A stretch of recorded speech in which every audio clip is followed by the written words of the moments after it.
Hi. Salut, je pense que je suis redevenu normal. Je crois que ce que vous avez vu la semaine dernière, l'homme éléphant, a disparu. More or less normal face. Et j'ai de nouveau mon visage plus ou moins normal. Merci beaucoup à tous ceux qui ont été impliqués la semaine dernière, alors que je sollicitais environ 70 000 $ pour couvrir notre facture vétérinaire. Nous n'avons pas encore atteint notre objectif, mais nous y sommes presque. Probablement au début de cette semaine, aujourd'hui ou demain, nous serons en mesure de payer entièrement la facture. Mais cela signifie seulement que nous avons rattrapé notre ancienne facture. Et à la fin du mois, nous devrons à nouveau nous inquiéter.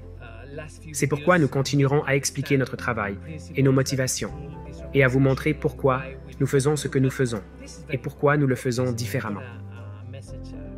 Je pense que les dernières vidéos vous ont montré nos principes et pourquoi nous agissons ainsi, mais c'est très important. Écoutez bien, j'ai reçu un message, un commentaire d'un de nos donateurs. C'est quelqu'un qui est influencé dans l'organisation, un membre de la chaîne et un supporter. Elle a donné un commentaire vraiment intéressant que je pense mérite une explication. Vous pouvez le lire ici, sur le côté droit. Elle dit en fait, « Regardez, vous êtes une organisation qui sauve les animaux dans des situations difficiles. Vous avez une facture vétérinaire élevée et vous ne pouvez pas la payer. Donc, vous devez arrêter de sauver ce genre d'animaux pour réduire la facture. Qu'est-ce qui est plus utile? Sauver 10 chiens en bonne santé ou un qui souffre? Tu pourrais simplement envoyer celui-ci au paradis des animaux. Ça semble logique, non? Si la facture du vétérinaire pose un problème, il suffit de s'en débarrasser. De se débarrasser du vétérinaire. Et comment faire ça au mieux en ne sauvant que des animaux en bonne santé, non? OK, maintenant je vais comparer pourquoi ce n'est pas possible et pourquoi ça pourrait l'être. Pour ça, il faudrait fermer l'organisation, complètement changer qui nous sommes, ce que nous faisons, et une nouvelle organisation avec un autre nom, un autre objectif, une autre éthique, et aussi avec d'autres personnes. Je veux vous dire quelque chose. Imaginez, vous avez un hôpital pour enfants, un hôpital oncologique qui traite des patients atteints de cancer. Une grande partie de ces patients hospitalisés ne pourra pas le faire, car certains traitements sont palliatifs.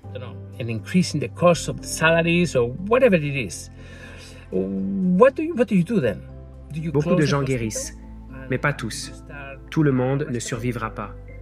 Et puis, vous avez des problèmes financiers, peut-être à cause de coûts accrus ou autre chose. Que faites-vous alors?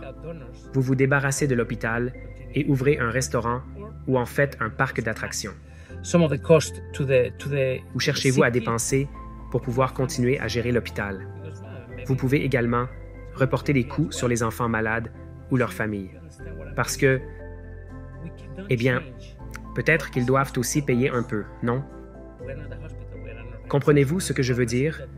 Nous ne pouvons pas simplement changer ce que fait cet hôpital. Nous ne sommes pas un hôpital, mais une organisation qui travaille avec des hôpitaux. Nous ne pouvons pas changer fondamentalement cette organisation, son objectif principal, comme tout a commencé. Quand j'ai fondé cette organisation, c'était pour les malades et les personnes marginalisées. Pour ceux qui avaient des jambes cassées, des membres brisés, des maladies chroniques. C'est ce qui m'a attiré dans ce domaine. Je viens d'un autre univers. Avant, je ne travaillais pas dans le secours des chiens, mais c'était le point de départ. J'ai vu qu'il y a beaucoup de chiens en bonne santé qui doivent être sauvés. Et ils sont sauvés parce qu'il y a beaucoup d'organisations de secours. Il y en a beaucoup. Tout le monde cherche des chiens en bonne santé et des chiots que l'on peut sauver pour les placer tout de suite, demander un besoin d'adoption et ensuite sauver le prochain chien. C'est OK. Il y en a beaucoup. Mais combien d'organisations connais-tu qui se concentre uniquement sur les animaux perdus, sur ceux qui ont besoin d'aide urgente, à ceux qui ne peuvent pas sauver d'autres organisations parce que c'est trop cher et il faut longtemps avant qu'elles puissent être adoptées et que vous ne pouvez pas demander de permission.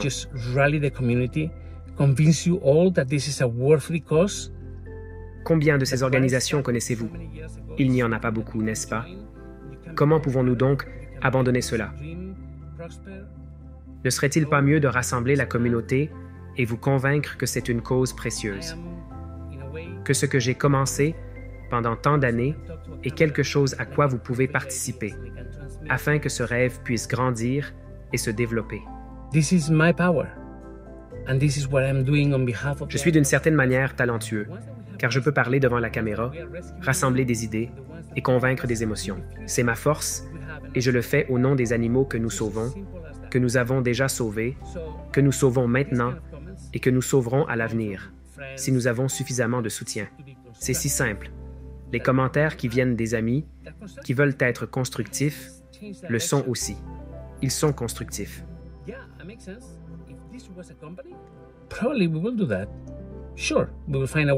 Oui, changeons de direction. Oui, ça a du sens. Si c'était une entreprise, nous le ferions probablement.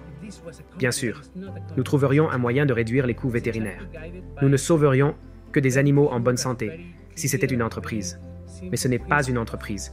C'est une organisation à but non lucratif. C'est une organisation à but non lucratif qui fonctionne selon des principes clairs, simples et purs. Simples et compréhensibles. Prendre soin des malades et des blessés. La question est, que pensez-vous de ces principes? Pensez-vous que chaque vie mérite d'être sauvée? Nous sauvons aussi des animaux en bonne santé? Bien sûr que nous le faisons. Bien sûr, cela arrive tout le temps.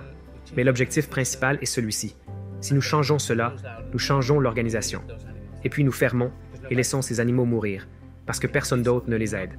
Du moins, pas dans notre région. Il y a certainement d'autres organisations qui le font, mais pas ici. Vous allez me soutenir?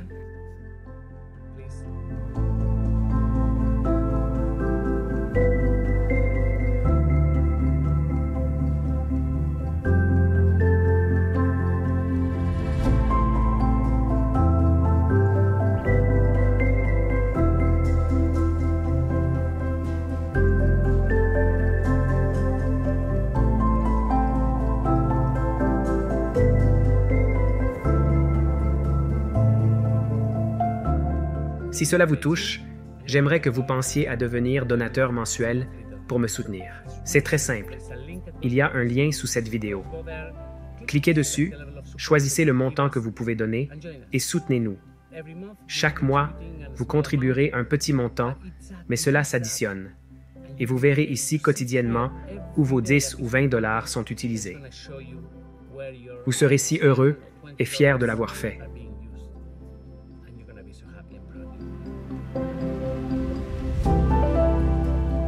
Nous avons besoin de vous. Devenez supporteur mensuel. Merci beaucoup et à demain. Prenez soin de vous.